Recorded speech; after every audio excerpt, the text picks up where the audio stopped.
Hello，宝宝们，咱们又见面了。北洋市换挡的《雪中悍刀行》，你到底行不行？这部剧原本被大家寄予厚望，堪称要拯救中国武侠剧，但在播出后却让人大跌眼镜。剧中绿到让人发慌的滤镜，再加上 PPT 一般的武打戏，都成为吐槽的对象。不过，就在大家都认为它无药可救的时候，这部剧的热度却在榜首居高不下，8天9.3亿的播放量，直接甩《风起洛阳谁是凶手》一条街。这又是为什么呢？接下来就和小编一起去看看吧。《雪中悍刀行》虽然从开播到现在一直都备受争议，但也让这部剧拥有了流量。开播初期，无论你打开哪个社交软件，都能看到它的身影。雪中也算得上是走上了黑红这条路。俗话说得好，无论黑猫白猫，抓到耗子的就是好猫。在娱乐圈，黑与红也皆是热度。而实际上，这部剧除了那几个点之外，还真的算是一部好剧。首先，整个文戏部分总体上是撑得起来的。编剧王倦不愧是男频 IP 改编的第一人，王倦是何许人也？那可是获得过金像树奖的金牌编剧。他改编的《庆余年》充满生活化、烟火气与人情味儿，至今都是影视界的典型范例。小说影视化的剧，为了过审，自然要进行改编，而且雪中还被大量删减了很多，所以目前呈现出的剧情已经非常优秀了。剧集一开始就直抒胸臆，交代了故事背景，黑与红色的画面切换，真实再现了残酷的战争场景。之后介绍了第一条权谋线，把各方势力给铺展开来，一举见明。权谋线最怕的就是太简单，主角光环重，而这些在这部剧中完全看不到。比如徐凤年的苦肉计一下子就被陈之豹识破了。当徐凤年好不容易查出幕后黑手时，但事实上他爹早就掌控了一切。剧中总有人在碾压男主，和某些剧那些主角动不动就放大招的无脑剧情相比，看起来更有意思。多重的反转也让权谋线波澜起伏。其次，这部剧中的武打戏，你放下有色眼镜看，会发现还颇具一股仙侠风。有一场剑九皇和狂楚奴比武，就好比斗法，剑九皇打开了他的剑河，意念驱动比武，没有任何肢体上的接触，技术层面是带点意识流的，但是武侠的根一直都在。最后一部剧能够被部分人认可，自然是离不开演员的功劳。男主张若昀在剧中饰演天下第一顽固徐凤年，虽然在很多原著粉心中他不是最徐凤年的最佳人选，但一直以来他都是观众心中的实力派演员。在《庆余年》中饰演男主角范闲，这角色也让他贵公子的形象深入人心。就目前来看，张若昀对这个角色的诠释也别有一番韵味，与老戏骨胡军飙戏也是很吸引人的。剧中的大侠风范也是比较足的，而且剧中汇集老中青3代演员，女性角色个个颜值高，演技好。在小编看来，这部剧虽然没到可以拯救中国武侠剧的地步，但也没网上说的那么差，还是非常值得看看的。除此之外，同行的衬托也是雪中热度收视高的原因。同时期播出的《谁是凶手》开播前原本也拥有很高的人气，作为主演的肖央、董子健和赵丽颖都是观众们比较认可的实力派演员，尤其是近2年来肖央的成功转型成为了一大看点。可没想到的是，情节紧张刺激、推理逻辑很强的《谁是凶手》却遭受了不少非议，播出前后幺蛾子不断，官博就多次发文致歉，还被质疑锁分等等，而且剧情高开低走，大结局直接烂尾了，引起了很多人的吐槽。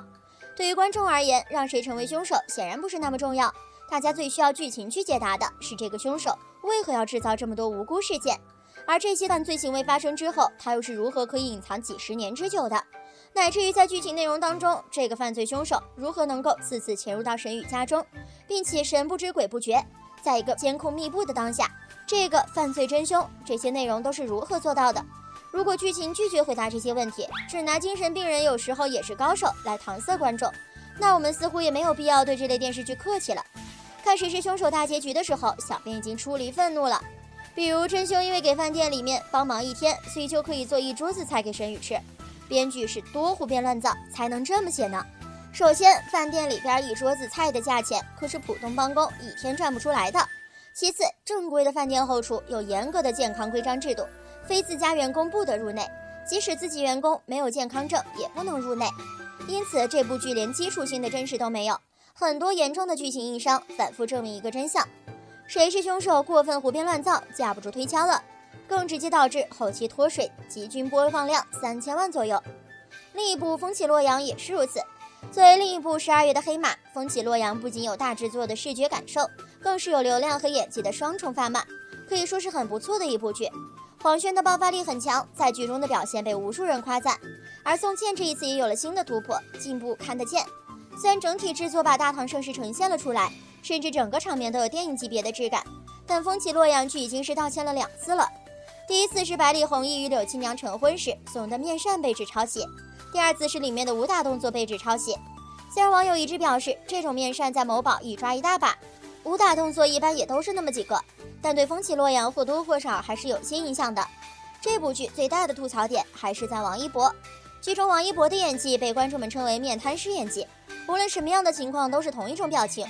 大家看一下，这是百里二郎不愿被婚姻束缚，约见柳家七娘退婚的场面，完全看不到任何情绪上的波动。如果说上图是因为他的人设就是高了，不通世故，可以解释得过去，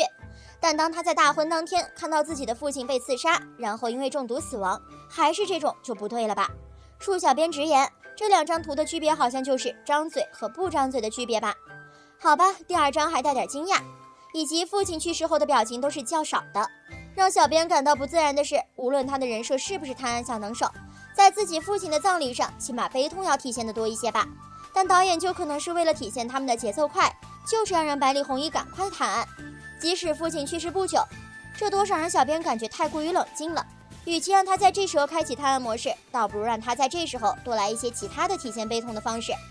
王一博虽然现在流量很高，但在实力上还仍需努力。这3部剧都是大制作的精良剧，而且都遭遇过水军恶评的情况。不过对于高开低走的风起洛阳谁是凶手来说，小编还是更喜欢雪中，希望接下来的剧情不要让大家失望。不过目前这部剧热度虽高，但豆瓣评分才6.0，这个成绩和当初的预期差太多了。希望今后播出的剧情可以颠覆大家的印象，进一步提升剧的口碑。这3部剧中，3位主演张若昀、赵丽颖、王一博在今年也收获了不小的成绩。张若昀虽然除了雪中之外没有别的剧播出，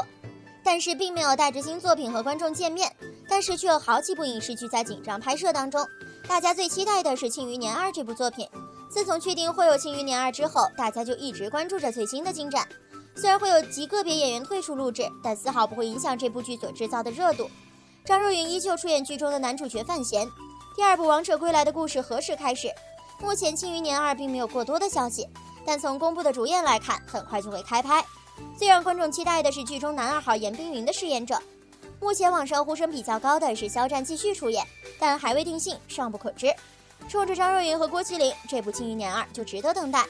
除此之外，他手上还积压了一部霍去病，从2016年拍摄到现在，接近5年的时间，让人头疼。现如今这些主演的热度都已经很高，要是在2022年春季播出，绝对会有不一样的收视率。